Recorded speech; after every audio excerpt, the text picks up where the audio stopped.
자, 오늘은 미리 얘기했듯이 우리가 그동안 그 1장에서 15장까지 그 사회수학 400년의 파란만장, 그 지난 400년 동안 사회가 발전하는 과정에서 수학이 어떤 역할을 했었는지와 현대 수학의 일부를 조망했습니다. 이제 거기서 이제 빠진 부분이 그렇다 그러면 우리가 지금 하고 있는 수학은 도대체 어떻게 발전해 왔고 어디서 와서 어디로 가는지를 생각해 봐야 될 필요성을 느껴서, 그래서 그 동양에서, 특히 동양 중에서도 한국, 중국, 일본, 이거 여기는 문화가 되게 교류가 계속 꾸준히 있어 왔던, 몇천 년 동안 있어 왔던 지역이니까 이 동아시아의 동양 수학과 그 지금 우리가 하고 있는 서양 수학이 처음 만난 때는 언제인지, 특히 우리 조선에는 서양 수학 책이 처음 도입될 때 어떤 경로를 통해서 어떤 책이 들어왔는지, 그리고 그렇게 그런 그 서양 수학들이 동양 수학과 합쳐지면서 이 동아시아의 수학이 어떻게 근대화 과정을 거쳐서 현대 수학으로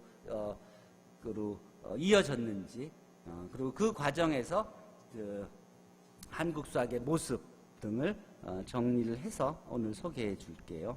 그 책을 내가 가져온 게 그걸 정리를 하면서 나온 결과들을 공유하자고, 그래서 내가 다 정리해서 공유를 한 거예요. 이게 이제 동양 수학에 대해서 이렇게 우표들이, 이게 새끼꼬와, 그리고 또 이게 그 마르코, 그 저기 누구야? 그 마테오 리치고, 그리고 이게 보면 일본도 일본, 중국 뭐 이런 데서는 이 수학자들에 대한 우표가 있는데, 우리나라에는 대한민국, 일본, 중국도, 그러니까 북한도 이 수학자 우표들을 꾸준히 내왔어요. 근데 우리 대한민국은 오히려 수학자 우표가 거의 안 나왔어. 거의. 2000년에 처음으로 한번 IMO 할 때 그때 처음으로 IMO 기념 우표가 나왔었고, 그러고도 아마 수학 우표가 거의 안 나왔어요. 이런 수학자는 말할 것도 없고. 이게 2014년에 ICM 할 때, 그때 ICM 할 때 수학 우표가 나왔었고, 그리고 최근에 아마 하나 더 나온 걸로 알고 있어요.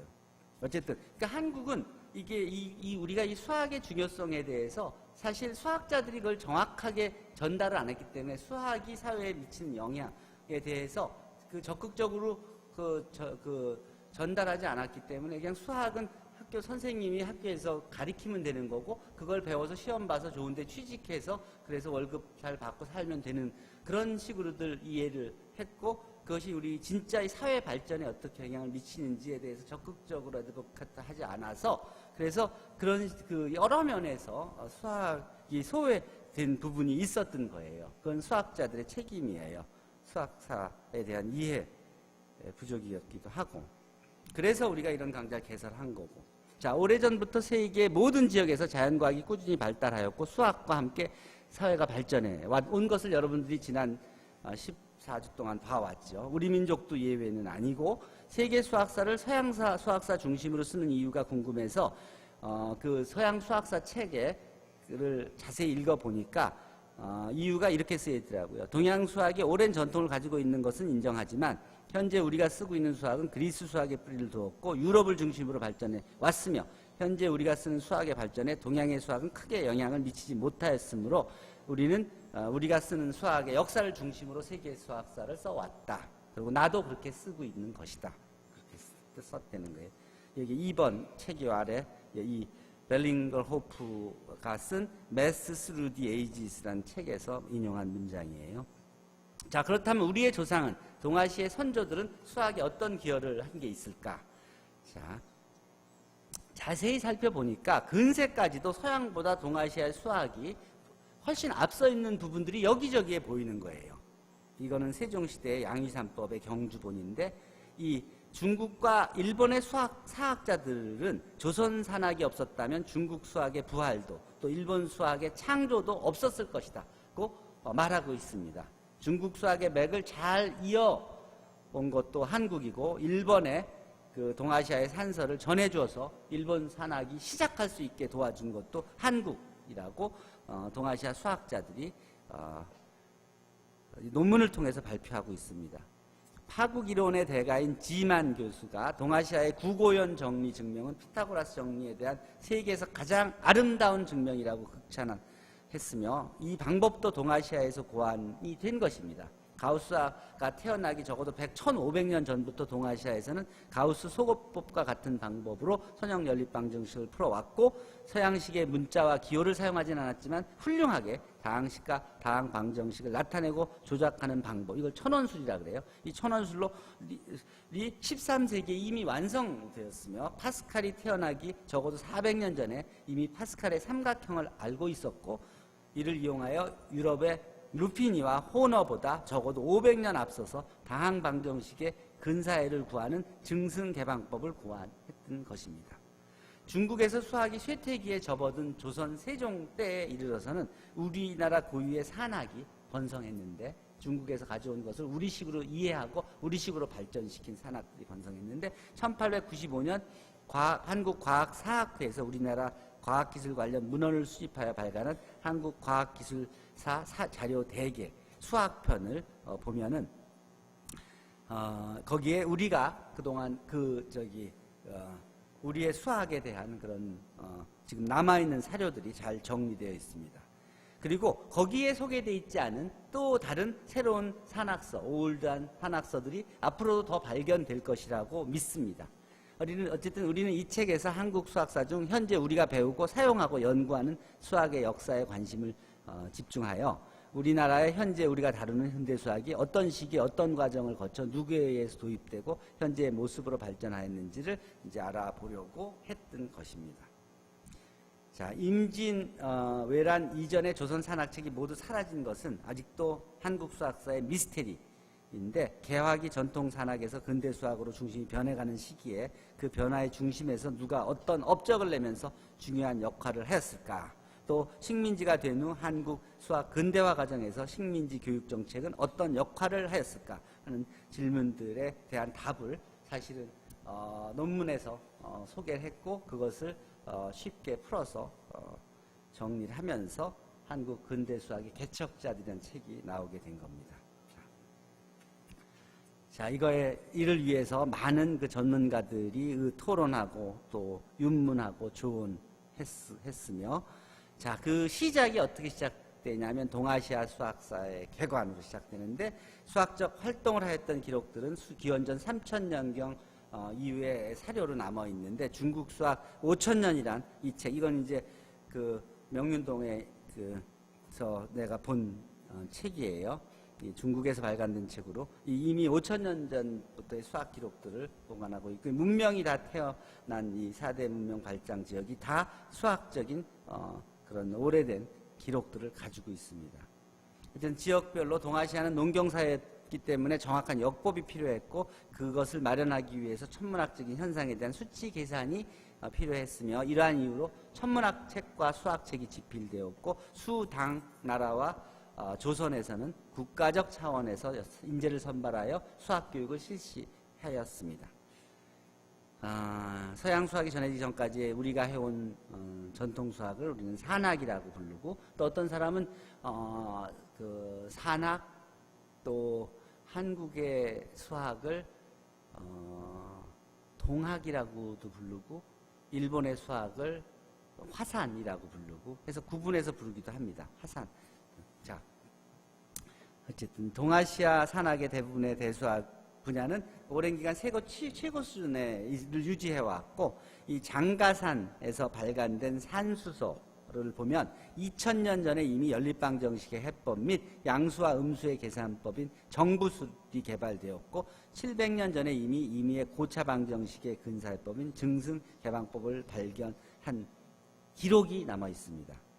이 산수소가 이게 그 죽간이라 그래서 대나무에다가 이를 파서 글씨 새겨는 그런 데 남아있는 책입니다. 이게 왜냐하면 종이로 써놓은 것들은 다 사가 없어져서 존재하지 않고 이 바위에 새긴 거라든지 또 뭐 거북이 등에 수학을 새겨놓은 거라든지 이 대나무에 새겨놓은 거 이런 것들이 이제 사라지지 않고 남아 있어서 우리의 그런 역사적인 기록을 확인할 수 있었던 것입니다.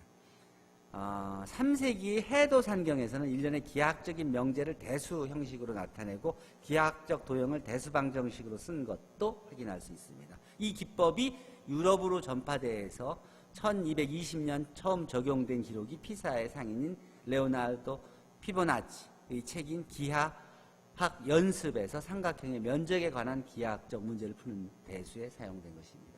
3세기경에 우리 해도산경에 있던 방법이 12세기 이탈리아의 피보나치가 사용한 책에 표현되어 있다는 것이에요. 이게 이제 주간, 이게 대나무에서 쓴 편지예요. 옛날 이 대나무에 쓴 이런 기록들이 지금 남아있지, 종이에 쓴 것들은 지금 남아있지 않은 거예요.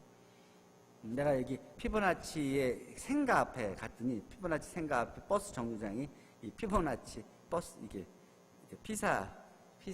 피사시에 있는 피보나치 정류장이에요. 바로 요 앞이 피보나치 생가예요.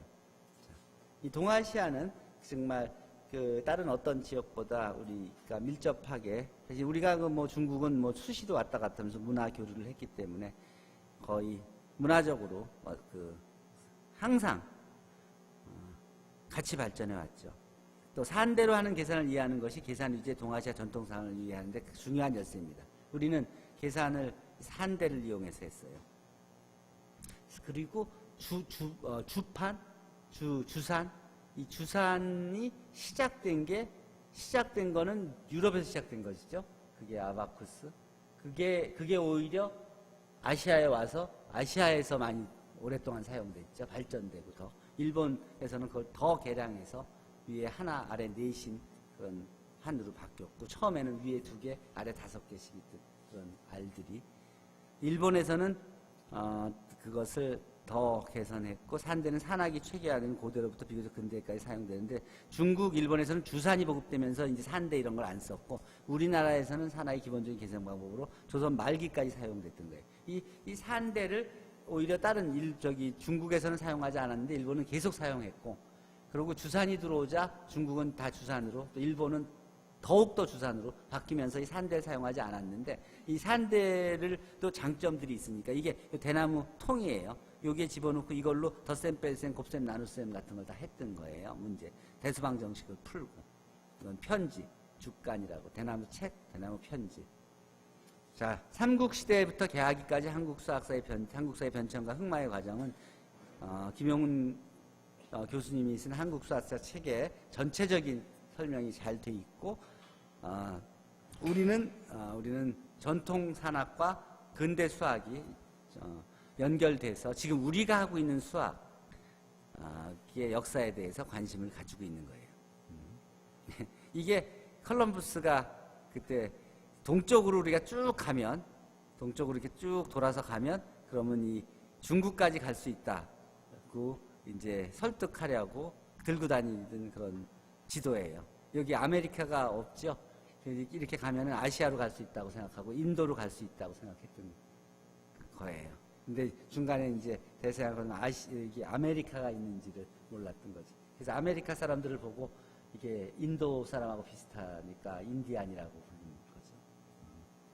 자, 동양 수학과 서양 수학의 만남. 이게 이제 아바쿠스, 일종의 산반이죠. 이 도구, 를 사용했는데, 이것은 2세기 한나라 사람 서학이 쓴 수술기호라는 책을 보면 이 아바쿠스는 고대 그리스와 로마에서 그 틀이 잡혔는데, 그것이 실크로드를 따고 중국에 전파돼서 동양의 주판으로 이렇게 발전한 것이다. 이게 아바쿠스가 동양으로 와서 주판으로 발전해서 이게 동양에서 오랫동안 쓰게 된 그런 것이다고 중국인이 기술해 놓은 역사 기록이 있습니다. 우리는 이게 동양 거라고 생각을 했는데 사실은 그렇지가 않은 거예요. 자, 그 다음에 실크로드를 통하여 낙타와 함께 동양과 서양을 왕래한 상인들의 수학에서도 동서양의 중개 역할을 우리가 했다고 볼 수 있고, 이집트나 바빌로니아의 수학과 함께 인도와 동아시아의 수학도 중동의 이슬람 국가를 통하여 이탈리아를 거쳐 유럽으로 전해지면서 서양 근대 수학이 발전한 발판을 제공하게 된 것이고요. 교류가. 그 다음 동아시아 과학의 전반적인 수준은 기원전 2세기에서 16세기까지는 유럽보다 높았다고 평가할 수 있는데, 이런 동아시아의 과학이 유럽의 과학 발전에 큰 도움이 주었다고 주장하는 근거가 무엇이냐면, 동아시아의 4대 발명품인 종이, 화약, 인쇄술, 여기 인쇄술에는 목판, 인쇄, 활자, 또 금속 활자를 포함하죠. 나침판 등 이런 그들 포함하여 자기학과 연금술, 관찰, 천문학, 그리고 우주론, 또 정확한 시간을 측정하기 위한 측정 장치의 발전, 이 모든 것이 다 이런 그 4대 발명품의 영향을 받았다는 거예요. 중국, 한국, 일본은 잦은 교류를 통하여 동아시아 문화를 공유하면서 동아시아의 과학에 꽃을 피워왔던 것이고, 그것이 서양 과학의 발전에 이런 발명품들을 전달해 주면서 기회를 제공했던 것이죠. 1644년까지도 수학, 물리학, 천문학 수준에서 동아시아의 과학과 성아시아의 수학과 서양의 수학, 과학 사이에는 넘어설 수 없는 큰 차이는 특히 안 보인다는 거예요. 나름대로 다 장점, 장단점이 있게 발전을 해왔었는데, 그런데 이제 그 후에 큰 이제 차이가 점점 벌어지기 시작하죠. 왜냐, 유럽의 상황을 보면 6세기에서 8세기경의 유럽은 암흑시대에 접어들어서 전반적으로 문화의 침체가 있었고, 이 암울한 시기에 그리스 수학의 중요 부분인 이 아라비아로 전해져 인류가 유클리드 기와 같은 세계 유산을 보존할 수 있는 밑거름이 된 거예요. 이때 여기서는 기록이 다 없어져 버렸는데, 다행히 이제 아라비아에 전해진 그런 그 이전에 오래된 기록들이 잘 보존되고 발전돼서 이제 다시 유럽의 과학, 수학 과학의 발전에 기틀을 제공을 하게 된 거죠. 이슬람 제국은 미술과 건축은 물론 의학, 천문학, 상해술, 수학에서 당대 최고 수준을 자랑했고, 동양과 서양의 문화가 아라비아에 모였었고, 그 예 중에 하나가 유클리드의 원론으로 대표되는 논증기하가 그리스가 멸망되면서 이게 거의 사라졌다가 600년간 학문 세계에서는 그 모집을 찾아볼 수 없다가 아라비아 수학자들이 그런 모든 기하 자료를 수집하여 그 원론을 복원하고, 또 거기에 또 새로운 입체 기하에 관한 14권과 15권을 15세기의 아라비아 수학자들이 추가하면서 이런 기여가 지금 현대 수학이 발전할 수 있는 그런 기틀을 마련했던 것입니다. 당시 이슬람 제국은 바그다드와 코르도바를 각각 수도로 하는 두 개의 왕국을 중심으로 지중해 무역을 장악하고 동서무역을 독점하는 세계 상업의 중추이며 학문과 예술의 중심지로 번영했고, 당시 아라비아의 수학자들은 인도의 대수학과 그리스의 기하학을 동시에 연구했고, 이런 과정을 거쳐 동서양의 수학을 모두 어우른 아랍 수학이 11세기에 이르러서야 번역서를 통해 서양에 전해지게 됩니다. 이게 서양의 근대 수학의 시작이고, 이게 지금 우리가 하고 있는 수학의 시작이라고 볼 수 있어요. 유럽은 3세기에서 13세기 이르기까지 1000년이라는 세월 동안, 1000년, 중세 암흑기 속에서 기독교에 의한 정신적인 속박을 받으면서 이런 수학적 변화의 의미를 깨우치지 못하고 있었던 거예요. 1000년 동안 이 그리스 수학, 동양 수학과 서양 수학, 이 모두 정리돼서 유럽에 전달됐는데, 그럼에도 불구하고 무려 1000년 동안 그것을 크게 발전시키지 못하고 그 의미가 무엇인지 모르고, 그러고 중세 시기를 지난 후에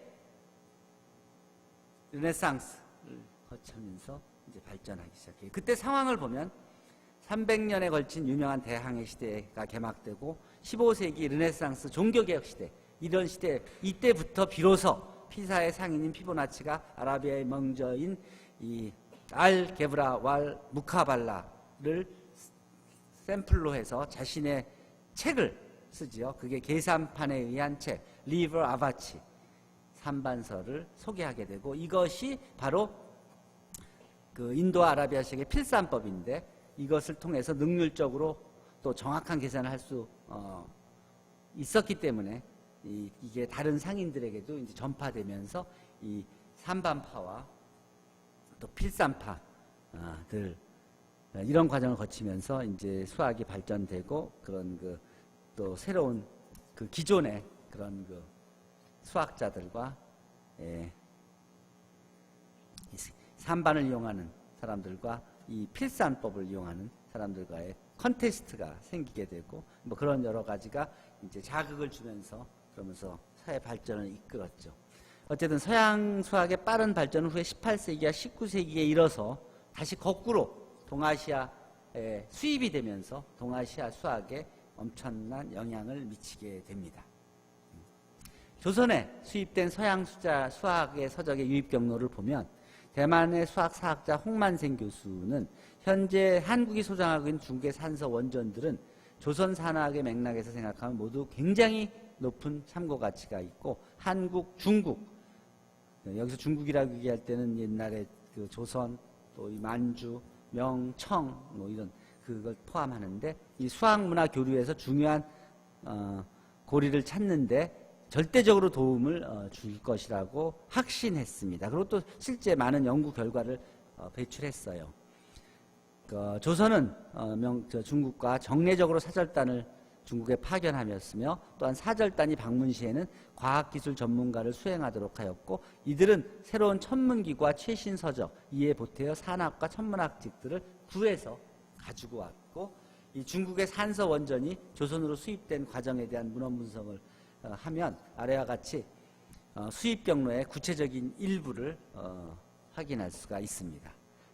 예를 보면 1931년 7월에는 명나라의 사신으로 갔던 정두원이 천리경, 서포, 자명종 등을 가지고 왔는 기록이 있고 명나라의 이천경이 제작한 서양식 해시계가 도입되며 1643년에는 일본에 통신사를 보내고 1945년 1월에는 소현세자가 청나라에서 돌아오면서 천문, 산학, 천주교 서적과 여지구, 천주상 등을 가지고 오고 1648년 2월에는 홍주원이 북경에서 시현역, 서양의 달력을 가져오고 또 하멜 일행이 풍랑으로 제주도에 표류하면서 그 후 몇 달 후에는 일본 사신이 와서 또 경서들을 가져가고 그 다음 1657년 3월에는 청나라에서 총이 들어오고 총을 수입해오고 또 위와 같이 조선의 관리들은 꾸준히 주변국과 교류하면서 동양은 물론 서양의 문물과 과학기술 관련 책을 구하고 읽고 이해하려고 노력을 했습니다.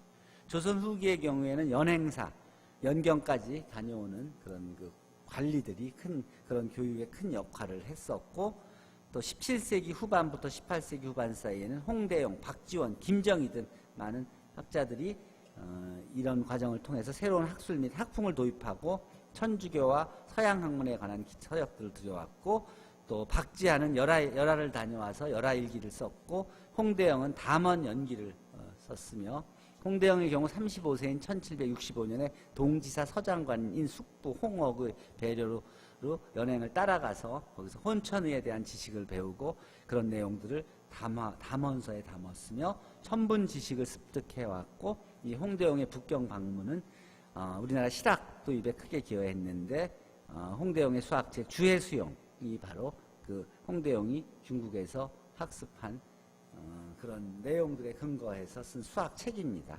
이 주해수용의 서문을 보면 그는 그때까지 수학책이 구장산술의 범위와 방법을 벗어나지 못한 것에 대해서 비판을 하면서 수학이 새로운 창조와 경험에 의해서 새롭게 풍부해져야 한다고 강조했고 주해수용에서 그는 수학을 배우는 목적은 사고 능력을 길러 품성을 형성하는 데 있다고 하면서 특히 수학을 창조적으로 학습해야 한다고 강조했습니다. 그 후 홍대용은 수학계몽, 수학통종, 수법산서, 구장상술 위에 많은 책들을 참고하여 정리하고 연구하여 당시 수학을 집대성시켰습니다. 이 내용, 그 당시 홍대용의 수학 지식은 당시 수학의 거의 모든 부분을 망라했을 뿐만 아니라 그것들의 결정까지 발견하고 이제 분석을 했는데 그때부터 비율법, 약분법, 면적, 최적 등 이런 근대적인 표현을 쓰기 시작했습니다. 이와 같은 경로로 중국을 통하여 서양의 선진수학과 과학기술책, 중국의 산서원전이 조선으로 꾸준히 유입되어 읽혀지고 분석되며 재창조되어 조선의 문학과 과학기술의 수준에 자극을 주었습니다. 자, 동아시아 수학의 근대화를 보면 신라 서기 251년에 백제는 또 서기 260년에 산사의 인명을 제도화하고 백제 고구려에서는 정규적으로 산학 관리를 임명했으며 일본은 효독구 2년에 서산의 밝은 자에게 회계 재물을 맡겼다는 기록이 있습니다.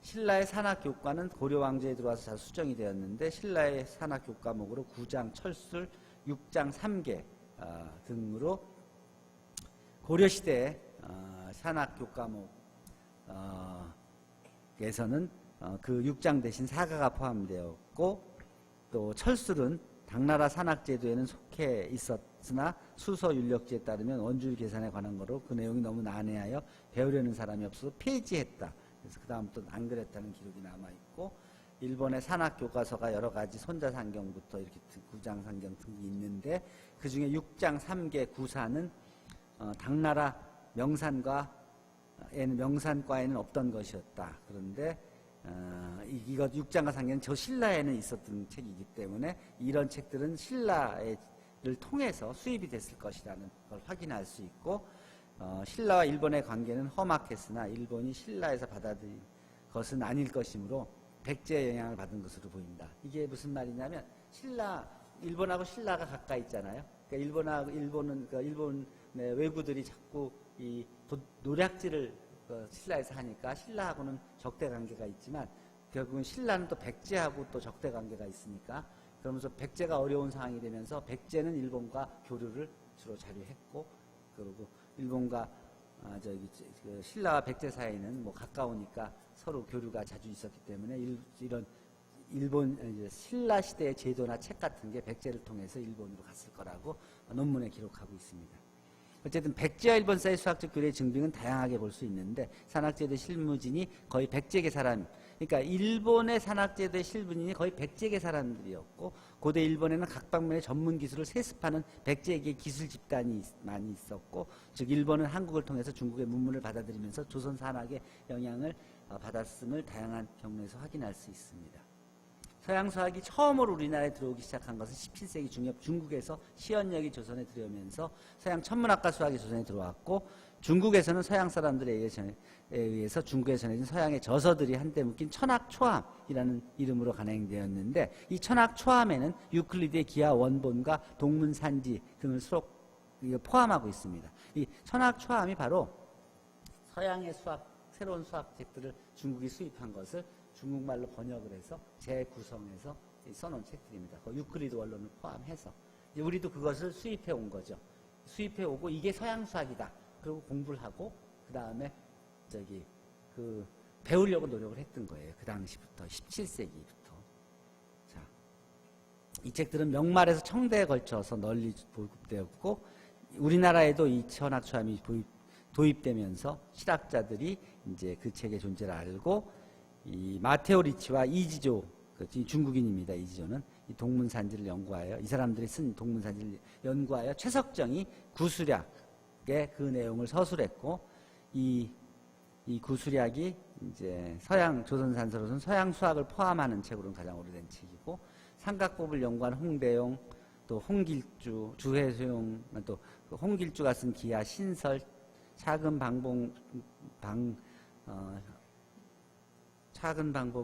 연구하여 저술한 남병길의 집고연단, 또 그리고 남병길의 무이해. 이 무이해란 말이 어떤 의미냐면, 해를 이렇게 구한 해하고 저렇게 구한 해가 서로 다른 것이 아니다. 해법이 서로 다른 해법이 아니다, 이런 뜻이에요.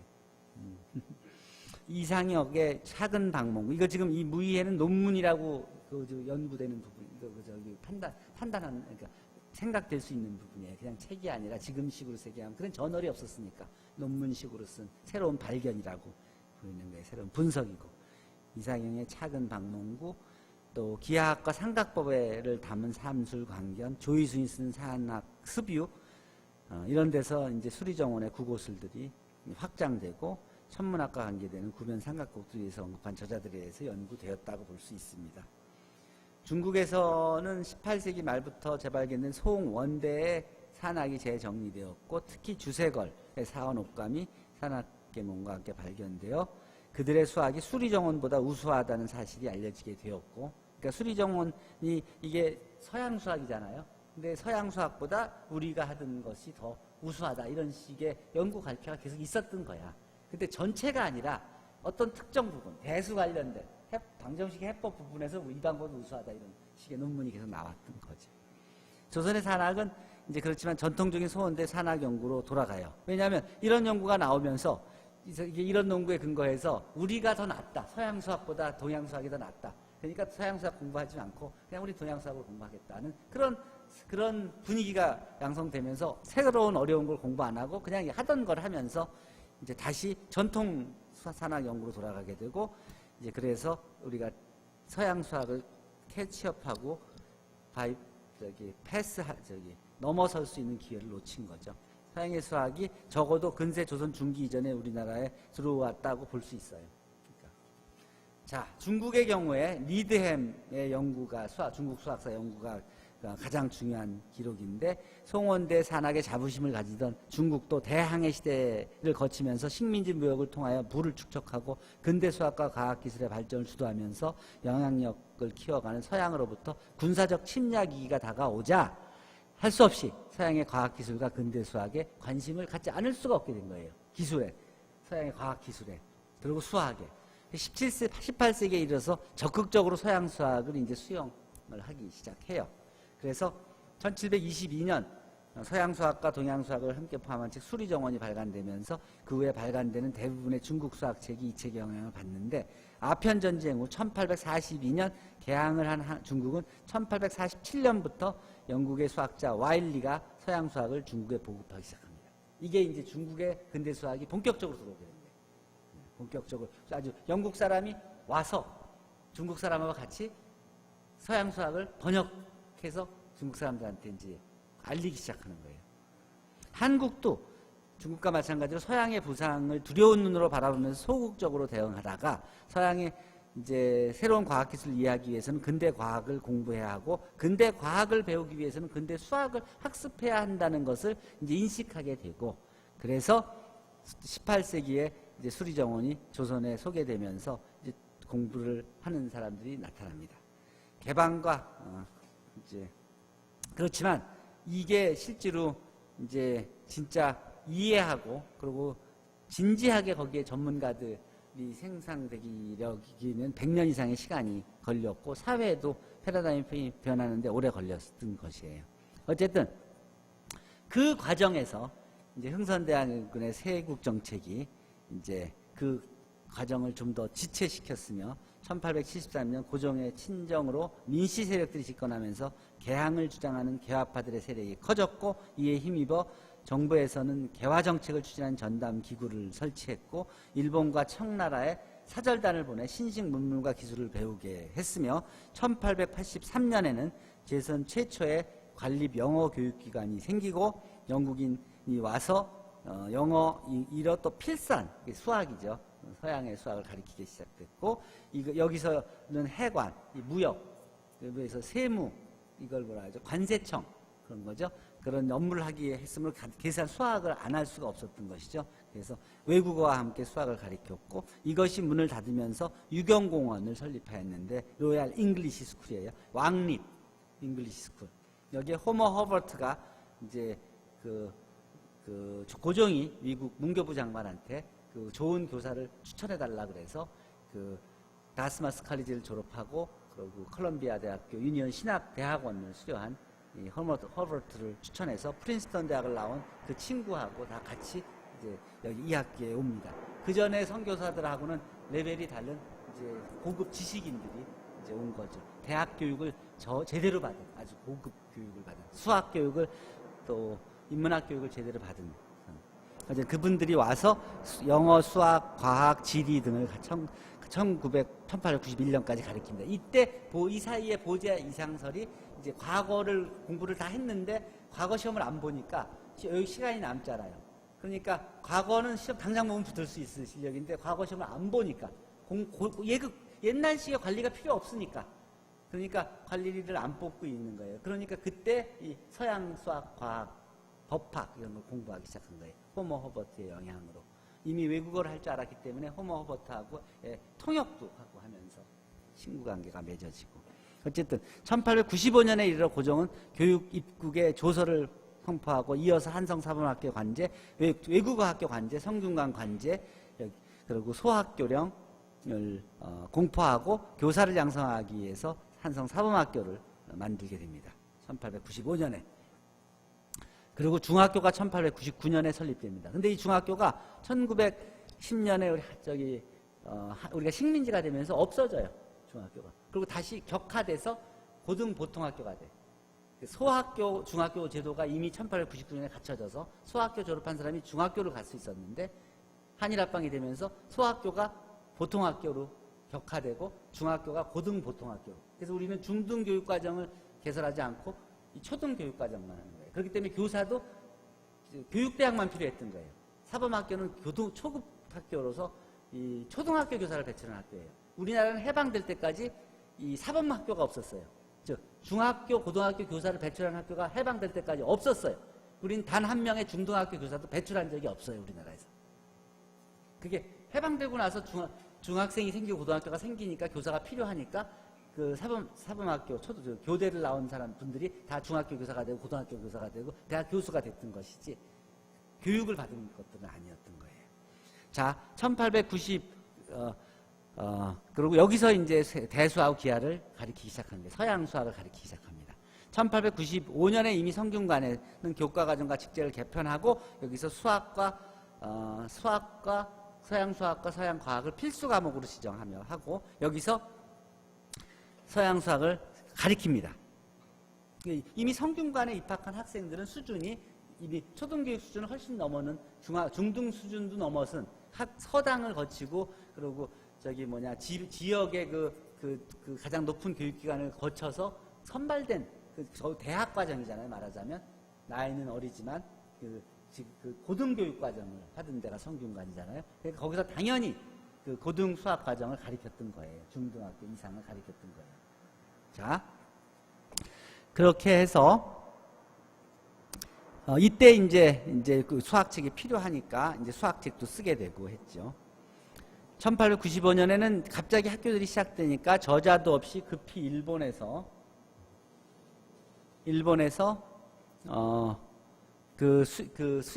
교과서들을 모아서 그냥 막 편집해서 그냥 번역해서 저자도 없이 그냥 초등학교 교재로 쓰기 시작했었고 그때 나온 책이 간이사칙 문제집 그리고 근위산술서인데 이 중에서 간이사칙 문제집은 그냥 문제집이라서 덧셈 뺄셈 있던 그런 거고 이거 근위산술서는 그래도 그 교과서로 만든 그 번역한 책이에요. 저자는 없어요. 근데 진짜 교과서가 필요하니까 그 당시에 도대체 우리나라 사람 중에서 교과서를 제대로 만들 사람이 누가 있겠냐 하고 학부에서 수소문하다가 우리나라에서는 이상설 선생만큼 수학을 아는 사람이 없으니까 그분 보고 교과서를 좀 써달라고 하자. 그래서 이상설 선생이 그 책임을 맡아서 그래서 일본 책을 그러니까 서양 책을 번역한 일본 책을 가져와서 그 책을 참고로 해서 이제 교과서를 처음 쓴 게 이제 산술신서예요. 이게 여기에는 이제 이상설이 쓴 산술신서다 이렇게 나오는 거예요. 즉 우리 저자가 있는 최초의 수학책이 이 산술신서예요. 1900년. 이때 이후로 이게 우리말로 쓰여진 책이고 또 이렇게 옆으로 쓰여져 있는 책이에요. 이렇게 아래로 쓰여져 있는 책이 아니라 이 책을 보면 이해가 쉽게 되죠. 별로 어려운 게 아니니까. 그렇죠? 이거를 사범학교에서도 가르치고 성균관에서도 막 쓰던 그 교재 렉처 노트를 이제 또 참고했을 텐데 어쨌든 이거를 보고 그러고서는 다른 이제 이해한 사람들이 수학책을 쓰기 시작하죠. 그래서 그 후로 우리말로 쓴 수학책이 여러 개가 나옵니다. 60권, 70권이 나옵니다. 이제 그때부터 그걸 공부한 사람들이 나오고 저자가 나오니까 그러니까 기본적으로 초등 수학을 이해한 사람들이 많아지잖아요. 이제 그러면서 그 중에서 이제 자연스럽게 우리 수학의 그라운드가 만들어지는 겁니다. 그러다가 한일합방이 되고 우리가 식민지가 되면서 그게 다 일본 책으로 그런 책을 다 없애버리고 다 일본 책으로 가르치기 시작하고 일본 사람들이 와서 일본 조선 총독부에서 조선 총독부에서 인정한 책만 가르치게 사용하게 하면서 일본식 그 교육으로 다시 돌아가게 되는 거예요. 즉 우리가 충분히 기회가 있었는데 그런 기회를 그때 한번 놓쳐버린 거죠. 우리도 충분히 많은 우수한 교사를 배치했는데 사범학교 안 나오면 선생님이 할 수 없게 했잖아요. 초등학교, 소학교를 만들어 놓고 보통학교를 만들어 놓고 일본인이 만든 그 사범학교를 졸업하지 않은 사람은 교사할 자격증을 안 주니까 우리가 스스로 배출한 그 수학 선생님들은 가르칠 데가 없었던 거예요. 그러니까 그분들이 어디서 가르친 거냐면 인정받지 못한 학교들, 그냥 중동학교라든지 뭐 이렇게 이 당시에 생겼던 학교들 있죠. 정부가 인정해주지 않는 그런 학교들을 그냥 다닌 거예요. 예를 들어 그 다음에 검정고시 봐서 예를 들어서 자격증을 따듯이 예를 들어 그렇게 정부는 소학교, 보통학교, 고등보통학교만 인정을 했던 거고 나머지는 그냥 다양한 사립학교들이 있었던 것이죠. 학력을. 인증하는. 어쨌든 1895년에 교과서도 없이 급히 쓴 일본 책들이 나오고 1900년에 최초로 저자가 써 있는 수학 교과서가 나오고 그때 이후로 많은 우리말 교과서들이 나옵니다. 이게 그 당시에 나온 책들을 내가 쭉 찾아놓은 거예요. 내 방에 있어요. 60권 정도 찾았어요. 일본의 경우 오진 15년, 즉 서기 284년에 가서야 비로소 한자가 한국을 통해서 일본을 들어갑니다. 그전에는 글자가 없었어요. 일본에 문자가. 그때부터야 비로소, 즉 서기 284년이 돼서야 이제 글자 읽고 쓰기를 시작했고, 그다음 임진왜란을 일으켜 한반도와 경복궁까지 유리한 후에 확보한 세 가지 가장 큰 전리품 중 3등이 도자기, 2등이 금속 활자, 인쇄술, 그 다음에 그 중에 1등이 조선의 산학책이라고 지적을 수학 사학자들이 얘기하고 있습니다. 도요토미 히데요시는 모리 시게요시를 중국 또는 조선에 파견하여 수학을 익히게 했고, 모리 시게요시는 삼법 통종을 가지고 돌아와서 그것을 공부하고 주판의 사용법과 그때 나누기 설명을 자세히 이해한 후에 1622년에 일본 최초의 수학책인 할산서를 저술합니다. 1622년에. 임진왜란이 지나고 한 30년쯤 지나서. 이게, 그러고 1627년에 진겁기를 엮어내는데 이게 진겁기 책입니다. 이게 수학책이에요.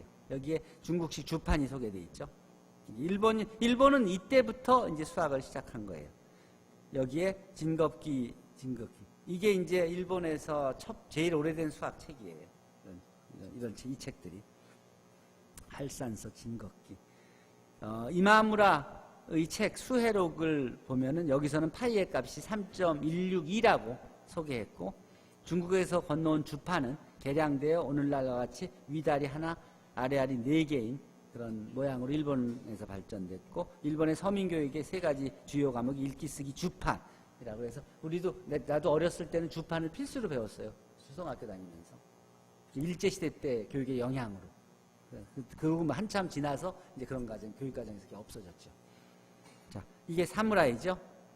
할산서 출판 이후 메이지 유신까지 200여 년 동안 일본에서 발간된 일본 수학책은 무려 1300여 종이 이른다고 하고, 이 간행된 수학책들은 양적 풍부함과 함께 책의 내용면에서도 외래 수학을 모방하는 차원을 넘어서 새로운 연구 결과들이 포함됩니다. 거기에는 행렬식의 개념이나 함수의 극한 개념, 부정방정식 해법 같은 것이 포함되기 시작합니다. 임진왜란 시기에 가져간 조선의 산학책을 바탕으로 중세까지 거의 불모에 가까웠던 일본 수학이 임진왜란 이후에 갑작스럽게 출현한 데는 몇 가지 이유가 있는데, 흥미있는 것은 임진왜란 이후에 총과 대포가 무기의 중심이 되면서 점점 영향력을 잃고 실업자가 되어가던 일본의 전통적인 사무라이들이 이 시기에 수학 발전에 큰 기여를 한 것도 하나의 이유입니다.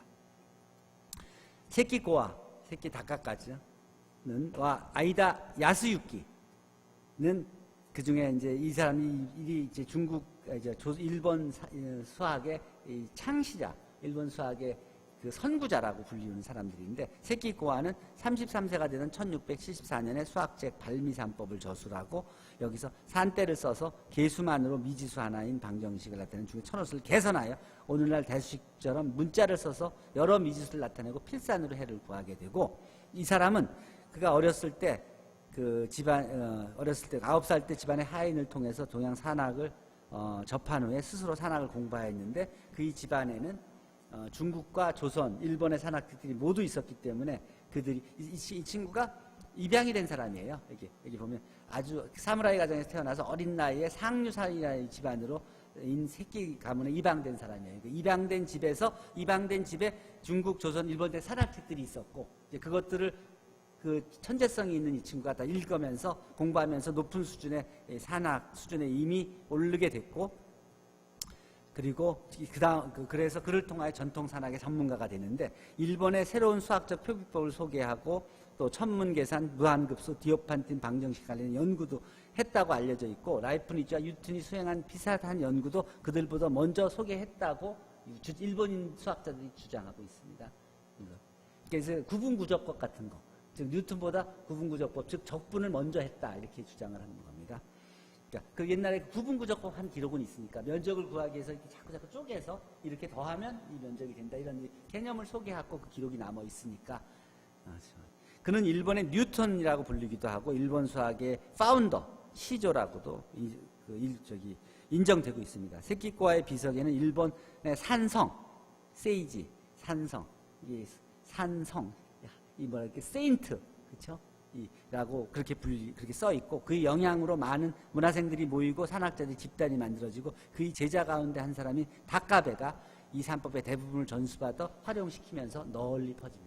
그러니까 교수의 역할은 자기 혼자서 잘하는 것도 중요하지만 우수한 제자, 많이가 아니어도 몇 명이라도 배출을 해서 그 사람들이 자기가 해온 그런 모든 지식을 충분히 이해하고 거기에 새로운 지식을 보태서 더 널리 퍼뜨릴 수 있게끔 하는 역할이 굉장히 중요하다는 거예요. 이게 하버드 대학교의 수학 사학자가 발표할 때 내가 찍은 사진인데 임진왜란 이후 사무라이들의 역할의 변동을 발표하고 있는 거예요. 이 사진이 아까 그 책에 나온 그 사진인데 이 사무라이가 말 닦고 있죠. 그리고 이 마차 옆에 이게 누워서 말이 있으니까 이 마차에 물건 싣고 하는 일을 할 수 있잖아요. 옛날 말 타고 칼 가지고 싸우던 사람이 칼이 필요 없어지니까 말은 있고 그러니까 마차를 굴리는 마부 같은 사람이 되는 거죠. 근데 그 짐이 있을 땐 열심히 일하지만 짐이 없을 때는 한가하잖아. 그때 책은 읽을 줄 알잖아요. 그러니까 책 놓고 문제도 풀고 생각하는, 연구하는 이런 사무라이들이 나타납니다. 시간 날 때 말을 닦고 일하고 쉬면서 수학책을 읽고 문제 풀고 그리고 산사에 가서 문제 풀이를 갖다 놓고 또 자기가 문제를 내고 하는 그게 자연스러운 수학. 당시 그러면 카르차 사무라이들이 말을 청소하거나 마차나 인력에 비스듬히 누워 산악책을 읽으면서 손님을 기다리거나 허드렛 일을 하는 모습들이 많이 보입니다. 일본의 산사 수학이 발전하면서 17세기 일본은 수학적 르네상스를 맞이한다. 이 과정에서 글을 읽을 줄 알고 인텔렉처였던 그러나 실업자가 된 일본의 사무라이들이 이런 수학 발전에 큰 역할을 했다는 걸 알 수 있죠. 이게 그 기록이에요. 이게 일본의 절에 가면 절에 붙어있던 거예요. 이렇게 기하 도형이 있고 제목이 있고 그리고 문제가 주어지면 그 문제에 답을 쓰고 그리고 거기에 풀이를 쓰고 자기는 자기 이름이 쓰여지고 이게 점점 발전하면서 같이 모여서 같이 디스커션도 하고 하는 그룹이 생기면 자기네가 이렇게 자기네 그룹이 이제 지금식으로 얘기하면 어느 학파가 되는 거예요. 이런 기록들이 이 컴피티션이죠. 말해서 올림피아드 같은 역할을 한 거예요. 이게. 논문 해복 제지법에 나온 행렬식의 연구로 행렬식의 개념을 연립방정식 풀이로 확장시킨 그 연구가 18세기 독일의 수학자 라이프니츠 이론보다도 좀 더 앞서 있었다고 해서 자기의 연립방정식 행렬을 이용한 행렬식을 이용한 연립방정식 풀이를 일본이 유럽보다 먼저 했다 이렇게 주장을 하는 거예요. 세키코와의 그 기록 때문에. 그리고 과료산법에는 세키코와가 쓴 일본 전통 수학 문제인 원리 이게 구분구조법이에요. 그래서 이제 적분을 뉴턴보다 먼저 했다고 주장을 하는 거예요. 또 이게 이제 아까 그 산각구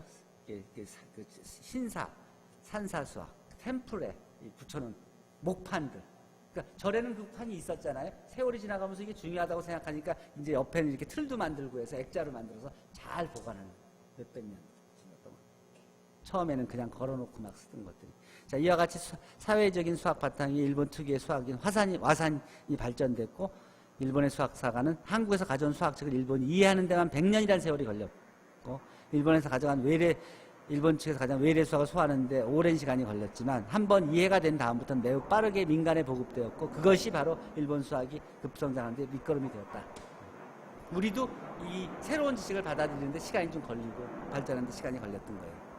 조선과 일본의 가장 중요한 차이점은 조선 사회는 중국 수학을 한자 그대로 수용했던 것과 달리 일본 자기 말로 풀었으면서 일상어로 바꿔 쓰기 시작하고 절에 들른 김에 남이 걸어놓은 문제 답을 자기 말로 달기도 하고 자신이 낸 문제를 적어놓기도 하면서 산사수학에 보듯이 수학에 관심이 있는 사람이라면 누구든지 수학을 공부할 수 있는 대중화가 이루어졌고 우리는 한자로 일본식 중국식으로 그거 전통을 유지하면서 대중화에 실패해서 늦어졌게 된 거죠.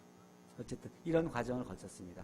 자, 시간이 그 다음에 조선 전기의 한국 수학 얘기할 수 있는데 이게 조선의 산학 책들을 이거 병풍으로 만들어 놓은 건데 이거는 나중에 기회 되면 얘기하도록 합시다. 자, 질문 있습니까?